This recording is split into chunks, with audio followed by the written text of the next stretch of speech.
There's a misperception that we used to live the law of consecration, now we don't. The better way to think about it is that we have a law of consecration and it's taken different forms in different times.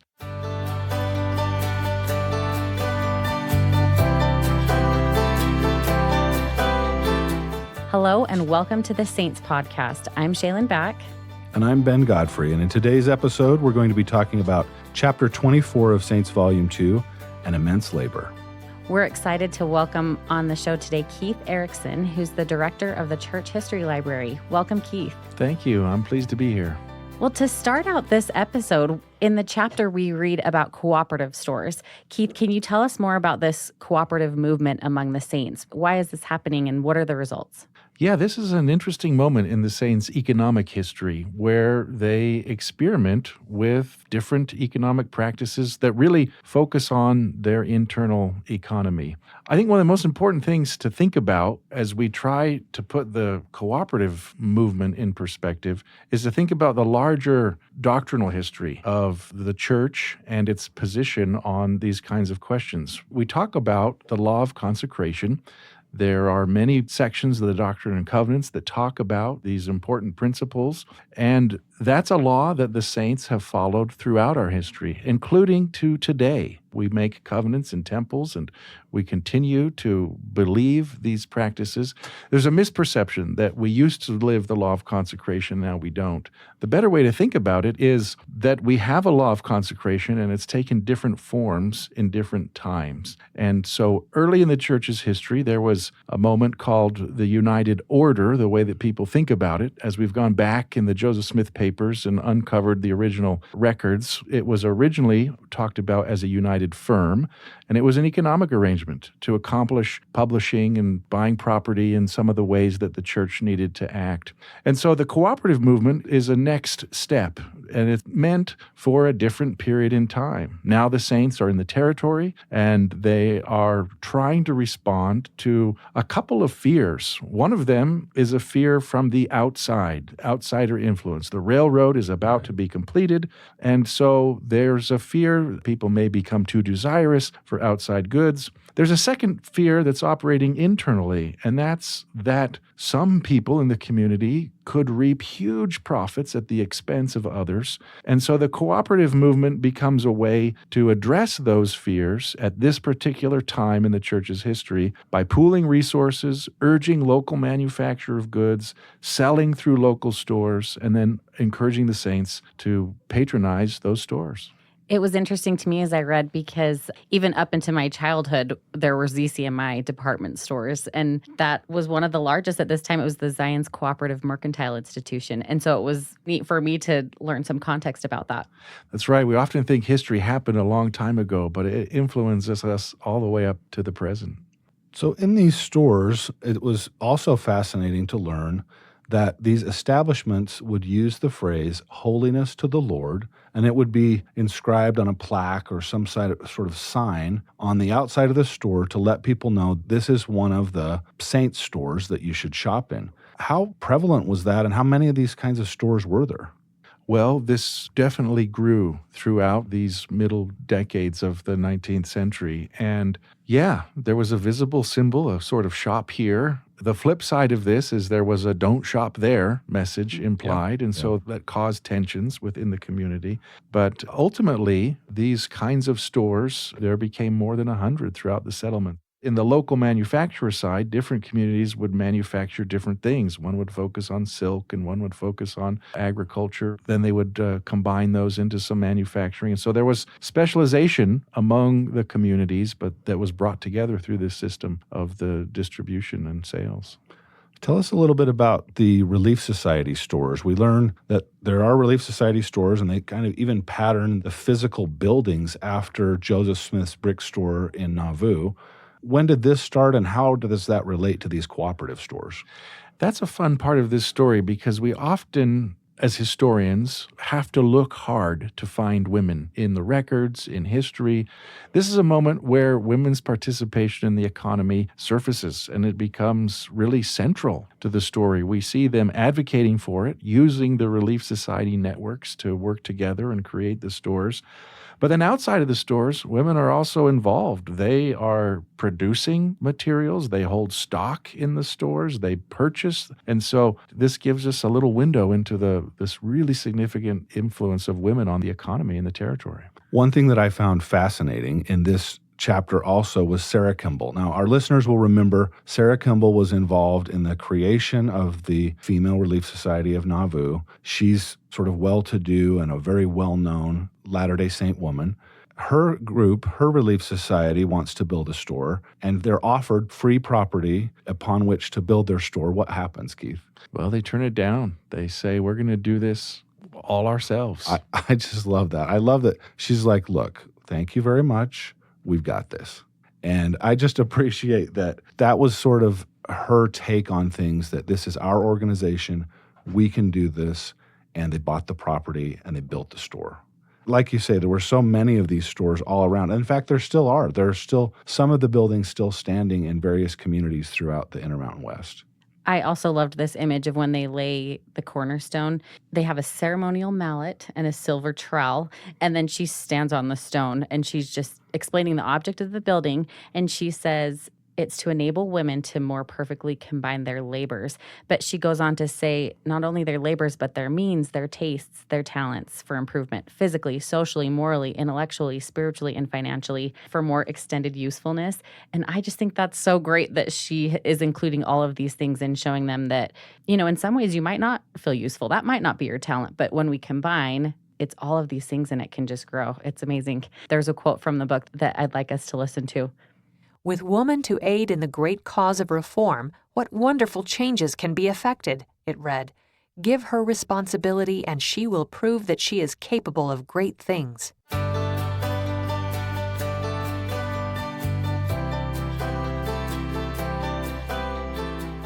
Another part of this chapter that I found fascinating was the visit of Joseph F. Smith's cousins, who come to town representing the reorganized Church of Jesus Christ of Latter-day Saints. Keith, can you tell us about what was their purpose in coming to visit, and what was Joseph F. Smith's reaction to this visit? He'd met Joseph Smith III before, and we know what happened in the previous chapter, but what's happening with this visit?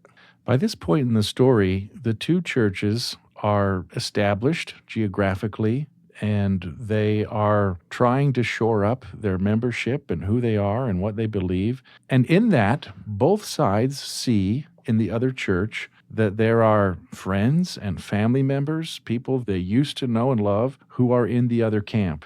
And so both sides are interested in reaching out and from each perspective to rescue their long-lost friend or family member who's in the other organization. And so David and Alexander come to Salt Lake City with the goal of teaching Latter-day Saints the truth about their own history and inviting them to be back with the reorganized saints. And that's the perspective they bring. The perspective they meet is a defiant Joseph F. Smith who says, you're not taking people from our flock. And so that is a family issue, but it's also a church institutional conflict. So one of the conflicts that they're talking about is the issue of plural marriage. Of course, the saints in the Utah Territory are openly practicing plural marriage and have been for some time at this point. But it all goes back to Nauvoo and the original plural marriages that happened there that were not public. And Joseph F. Smith, it was fascinating to me. He's collecting these affidavits. Why is he collecting affidavits, and what do the affidavits say? Yeah, this is one of the places where history gets complicated. And I often remind people that the past is gone. And it's not like a science experiment where you can go and examine the same thing that another scientist looked at.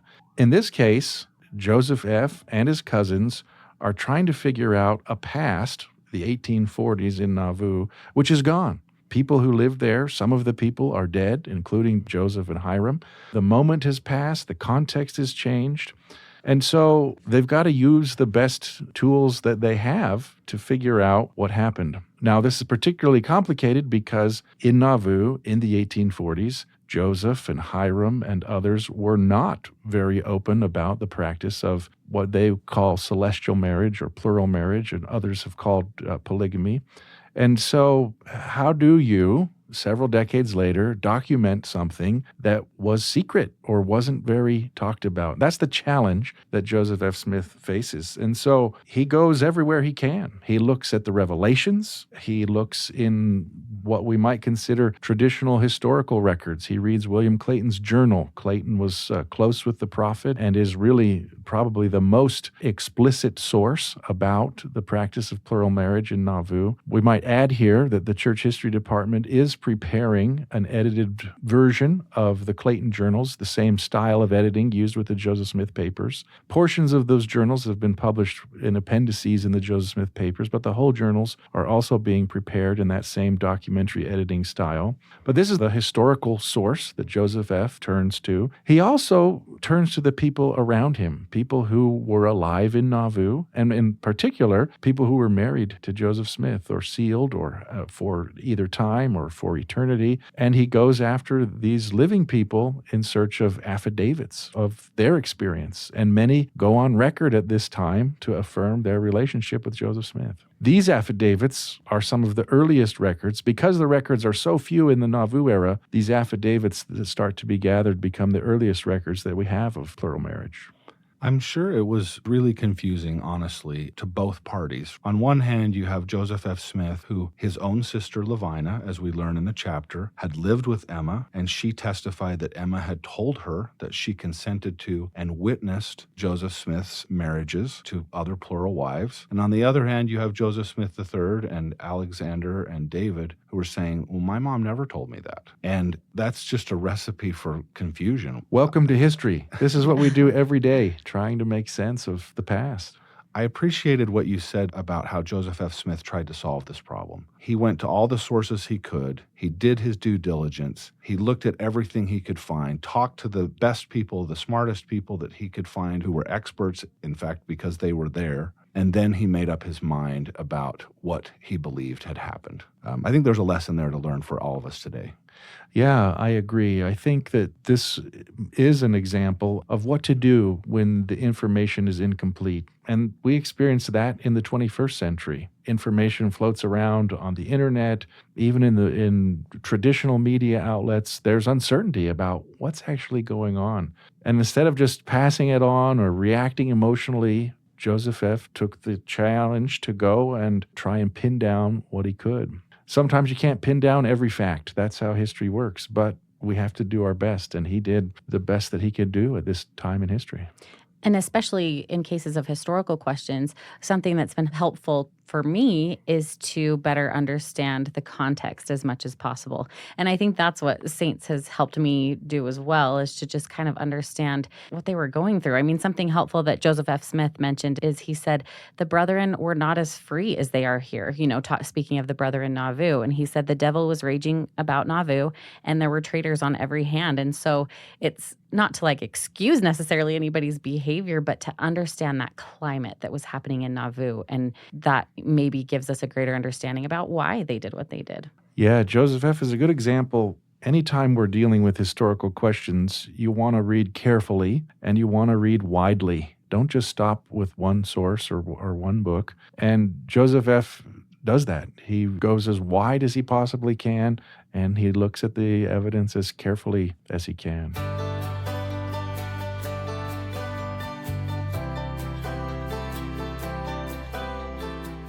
Well, we meet another character, Keith, in this chapter, a man by the name of William Godbey.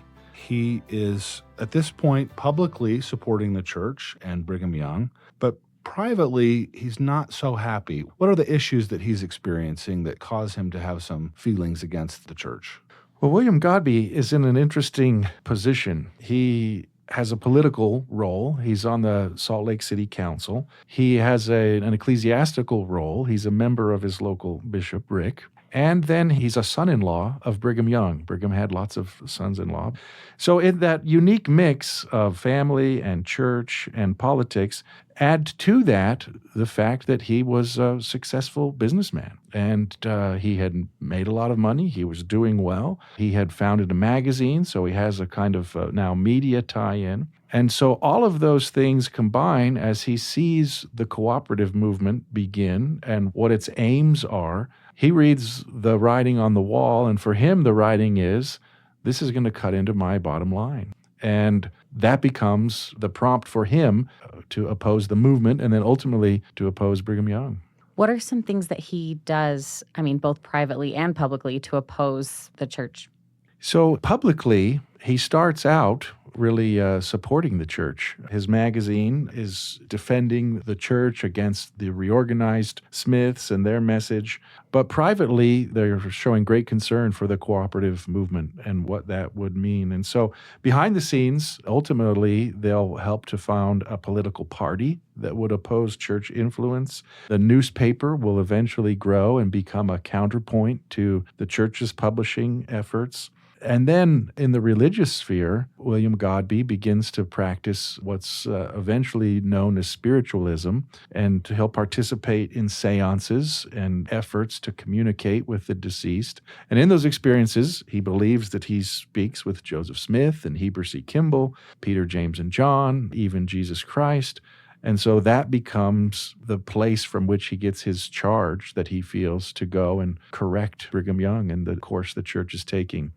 A takeaway lesson for me for today is that it really underscores that you need to understand how revelation works. Not just that there is revelation or that you can, but there are ways that the Holy Ghost communicates and there are ways that it doesn't. And there are ways that you can check and know and confirm this is from the Lord and this isn't.